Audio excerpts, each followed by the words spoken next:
Magandang araw mga nanonood ng aking mga vlogs. On my YouTube channel, it's Brave TV. On FB, it's Brave TV page, or just my real name, Steve Gakayuring, for my personal account. Meron akong nakita rito guys sa Pundakit, Barangay Pundakit, San Antonio, Zambales, which is called the Little Villa Beach Resort. And kung may mga katanungan po kayo, yan po yung mga numbers nila.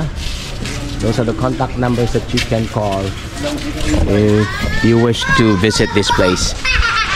Ano kaya ang meron dito? Let's go! At sabi nila pagpasok pa lang, parang wala lang, pero pagpasok mo agad, bungad ka agad, makikita mo yung mga dalawang island, which is the Camara Island, which is has the Twin Island, and the Capones Island. Look at this guys. So meron silang mga kwarto rito, air-conditioned rooms. Ito yung mga air-conditioned rooms yun, sir? Opo. These are the air-conditioned rooms. Good for how many person po ito, sir? 6 person. 6 person? Okay, good. Pati yun sa harap? 10 person naman, sir. 10 person naman yun. Ay, mas malaki yun, ah. Opo. So guys, ito pala, kala ko bahay nila ito eh. So these are the rooms that they are offering for air-conditioned rooms. Ito, pang 10 katao. Pwede rin naman ito, 6 person. At meron din silang kubo type. Kubo type, sir, no?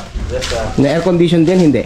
Hindi po, sir. Pan lang po. Pan. Ayan, si sir, anong pangalan mo, sir? Samuel, sir. Samuel, siya, ang gwapong-gwapong ano dito. Sir, thanks. Let me just feature your place. By the way, this is not a paid advertisement. Tinutulungan ko lang po ang aking kaibigan na si Kuya Samuel. Alright. So may mga CR kaagad dito, tumambad na agad. At ito yung mga sample ng kanilang mga rooms ng mga kubo type. At kung sinabi mong kubo, very ano yan, very fresh, malamig. Kahit tag-araw, kayang-kaya yan. So here are the, ayan o, kitang-kita na kagad yung kanyan. So meron din sila dito mga kubo-kubo at VDOK area. This one. Ito yung mga pagka nag-island hopping kayo, pwede yung ipadlock. Ayan. Pwede nating buksan yan. Let's check kung mabubuksan natin. Yan, may mga rooms din sila dito guys. Yan. Yan, mga tables, may mga karaoke din. Ayan, maluwang po siya guys. Ito, may CR din sila dito. At ang kagandahan dito, may bomba na agad dito. Pwede ka may tubig agad, oh. Functioning agad, diba? Diba? Kasi mga tabo. Yan, kung gusto niyo mag-overnight at mag-island hopping, pwede ka mag-stay rito. Yan, marami silang kubo-kubo dito guys. Yan. Yan, maraming kubo-kubo. Good for 10 persons. Yan lang, wala pong ano ngayon. Ayan, may air condition. O, pwede kayong maglatag na dito. Yan, 3 bed. Total air condition naman. Okay na rin. O, meron pang bed pala dito. Pang maramihan to, hindi lang pang 10 person. May table na rin. Saka may lababo at may CR na kayo. Okay, so let's check the kubo-kubo.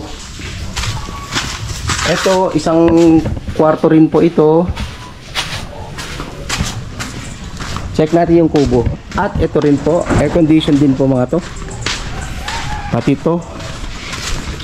At may lutuan. Pwede sila magiluto rito, ma'am? Po, may bayad po. Ayan. So, sa mga nanonood at magtatanong na kung pwede magluto rito, pwede po ito may gun. Siyempre kasama na sa charge yun, siyempre. At meron kayong pwedeng paglinisan. This is their dirty kitchen. O, diba? Meron din silutuan dyan. At bomba agad. Ang dami, oh. So, kahit unlimited maligo kayo dito. May CR na agad dyan. Shower rooms. Ate pa, tingin po yung, ano, yung sample ng kubo-kubo. So, meron silang air-conditioned rooms. 1, 2, 3. Meron din silang mga kubo-kubo. Yeah, let's check their kubo-kubo. Yun sir, pagka may aircon, may kasama ganyan. Okay. I stand corrected po. Kung may aircon na po kayong nakuha doon na rooms, may kasama ng isang cottage na Kasama pa sa package. Ito rin po. Ayan. Ayan. Ganun din po. Ay, sa kubo rin meron din. Po yan. Okay, so this is an example of the kubo-kubo.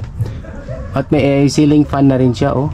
Ang galing. I prefer this kubo-kubo. Kasi malamig na, guys. Sa totoo lang, sobrang lamig. And the place is very secured. Walang makakapasok na iba. Ayan. So marami silang kubo-kubo dito. May 1, 2, 3, 4, 5, 6, 7. Tapos may air conditioned rooms doon. So if you have already rented one kubo, you already have a free cottage. Wow. O, diba? May free cottage, pwede ka na matulog doon. Gave me an idea para ma-accommodate. Kunwari, more than 10 kayo, isang kubo ganun, dito na yung ibang matutulog. Hindi naman sila strict dito. And you can cook your food. Meron na silang ano dito, may ihawan na rin. May very clean ihawan. Tingnan mo yun. Diba? So, what are you waiting for? Let's go! And experience the fun, lalo na dyan sa Pundakit. At meron din silang, kung gusto yung mag-island hopping, you can just contact them. Or I have a friend, pwede ko kayong i-recommend doon para mag-island hopping. Or punta kayo sa Island Cove, Nagsasa Cove, Anawangin Cove, Silangin Cove. And they provide the tent, the bonfire.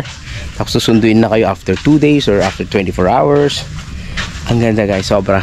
Na-feature ko na yon, yung Anawangin Cove, Nagsasa Cove, Talisayan. I already featured that. It perfect paradise talaga. Sobrang ganda.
So thanks for watching Brave TV. This is not a paid advertisement.